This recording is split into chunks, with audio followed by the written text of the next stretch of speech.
Good afternoon, everybody. Welcome back to my channel.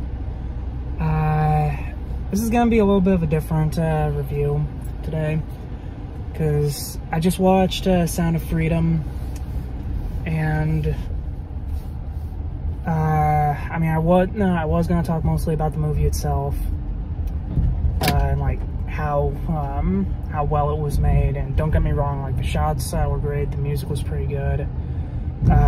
The acting by Jim Caviezel was pretty great and emotional. I mean,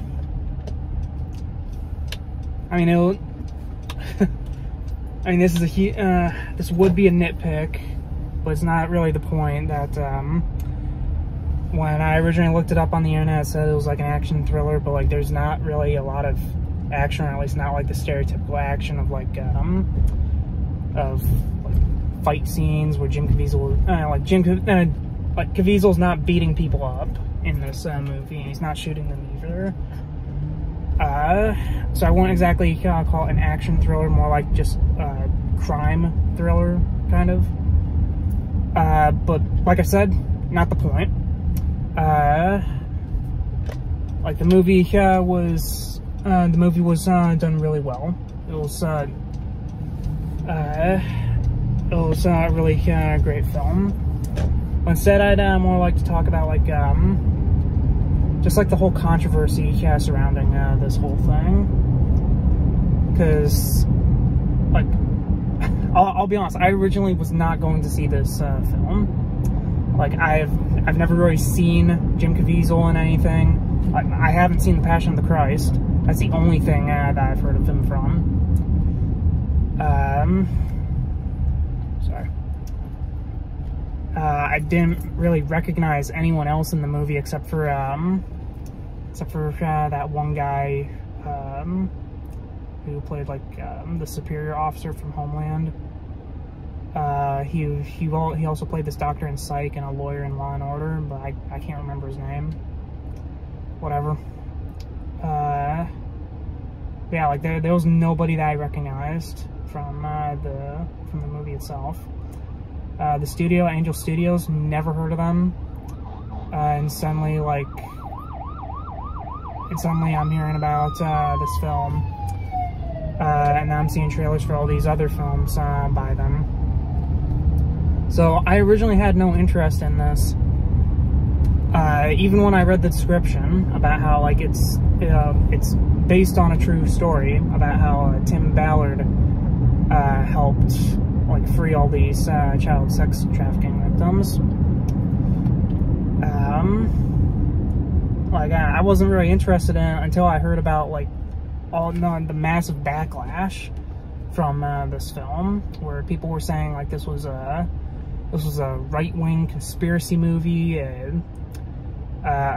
movie that like is for QAnon members. They were saying like Jim Caviezel is like a huge conspiracy theorist and supports QAnon. Like this is the first I've heard about any of this, and I didn't know. I don't know if Jim Caviezel I don't know like just what exactly Jim Caviezel believes, but like that's not the point. The whole point of this movie was like to spread to bring light, bring like the crimes of sex trafficking and like child trafficking to the forefront, right?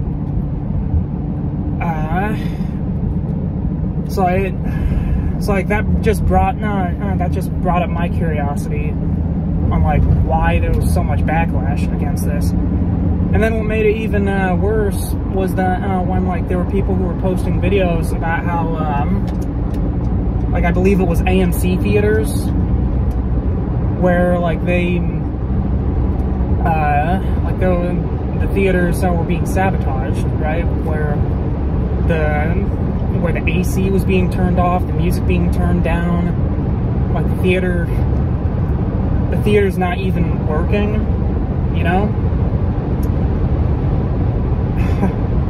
And I honestly didn't even believe that was happening until like people actually recorded the videos and posted them onto YouTube. Like it just yeah, it was just boggling my mind about this film. And like the only other thing that I could think of on why people were like just so dead set, like just hating on this film, was because apparently, like they were saying, oh, this is a Christian film. Well, they don't. Any religious references, like to God or anything, they're only mentioned like twice, 3 times max. And like, I mean, yeah, Jim Caviezel recites a Bible verse, something about having a millstone or something around your neck for harming children. Obviously, like the film's tagline, God's children are not for sale. And then like this, and then one of the people who like supports Tim Ballard in the film recounts a story where he basically well, I mean he basically did something horrible, and he was ready to commit suicide, but he believed that he got a sign from God to keep on going.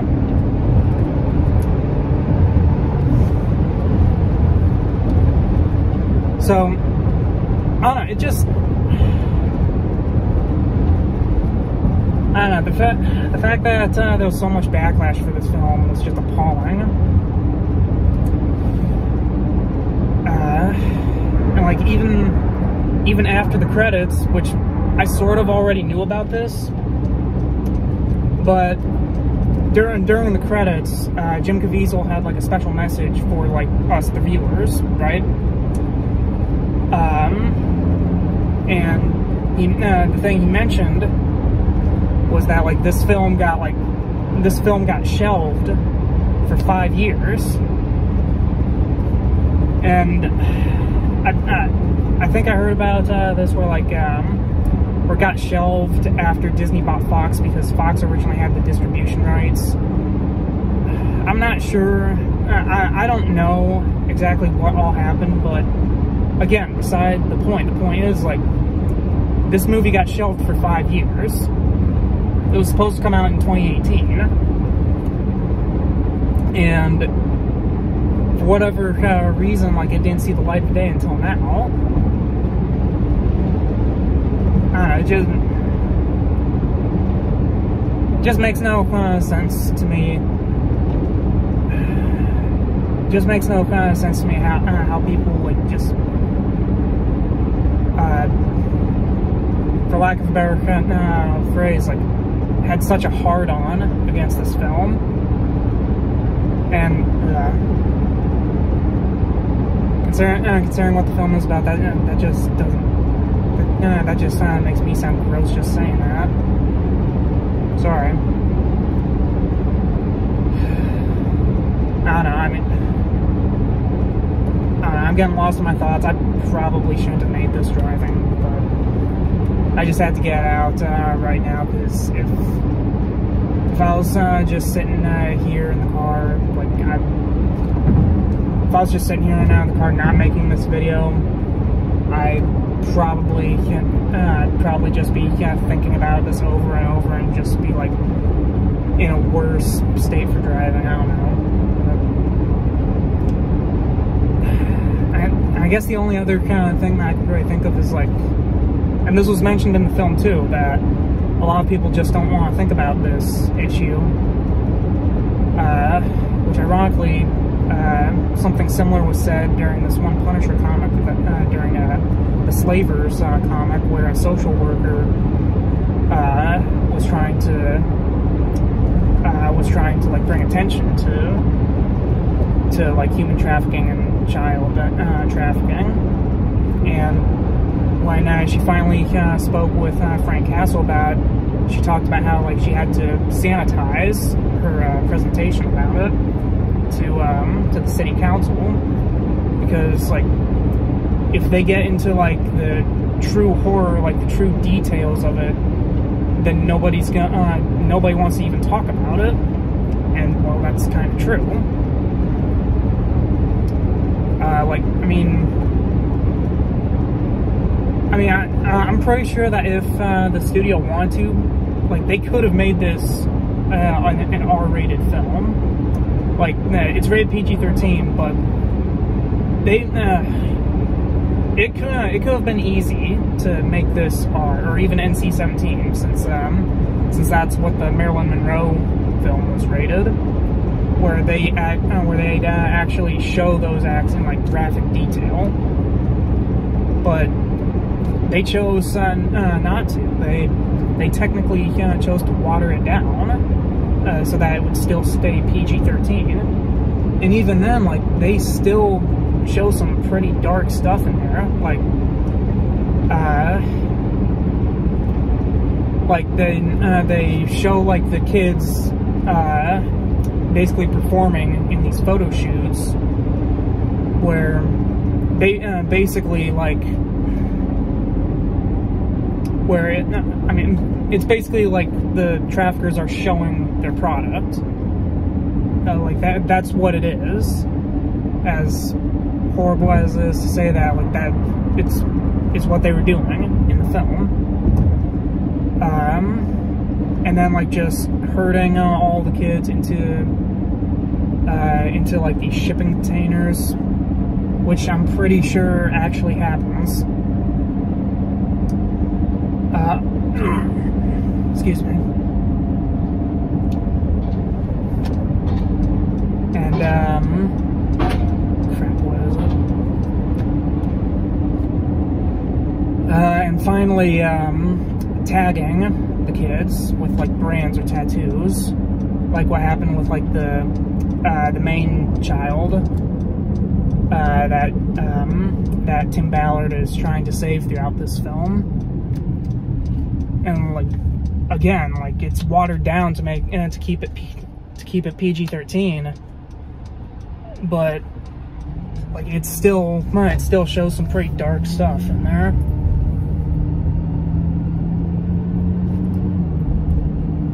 And I don't know, for whatever reason,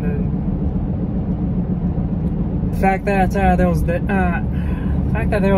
much backlash for a film that was trying to bring more attention to this kind of stuff. I mean, not to get on my high horse, but like, it's kind of sickening. Like, they're saying that this stuff was all conspiracy theories when we already know that there's sex trafficking, including child trafficking, in the country. I mean, like, the Jeffrey Epstein trial was not that long ago. I guess a bunch of people forgot about it. That and the fact that, like, just Hollywood in general, like mainstream Hollywood, like, they're known for abusing child stars. Makes me think that, well, actually no, that's probably the reason why they didn't want this movie to be shown. Because stuff like that's still going on. Like, the most recent thing I can think of is about like what happened with like Disney child stars, where they just grow up just really messed up in the head, or with like the Nickelodeon child stars, like the cast of I think it was iCarly and Victorious, where like the producers were abusive. But I don't know. I really got nothing else to say about this. The film itself was great. The message was great. And after seeing the film, I just don't get why so many people just hated on this film.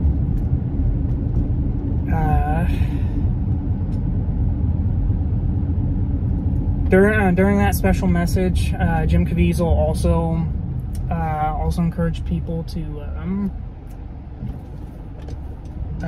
what was it? Then he encouraged people like to give and share tickets for the film, because he and the studio like weren't doing this for financial gain. They wanted to, in their own words, they wanted like to spread the message. So like if you knew someone who wanted to see this film or should, but they don't have the means to do it, then like you can buy the tickets and give it to them. So he attached this QR code to his video message during credits, and he also left a link on there that I'm going to share that link in the description of this video, so that everyone, so that like anyone who does want to see it or like help out someone who like isn't able to, that way they can get the tickets, spread the message, and everything. But that's really it for me. Wasn't expecting to go this long, but basically this wasn't a review. I just had to get off my chest, because I even spoke about this with someone the other night, that I think that this movie is similar to 2016 election, whether you agree or disagree with the politics. It's kind of like a mask off moment, and everybody showed their true colors, for better or for worse.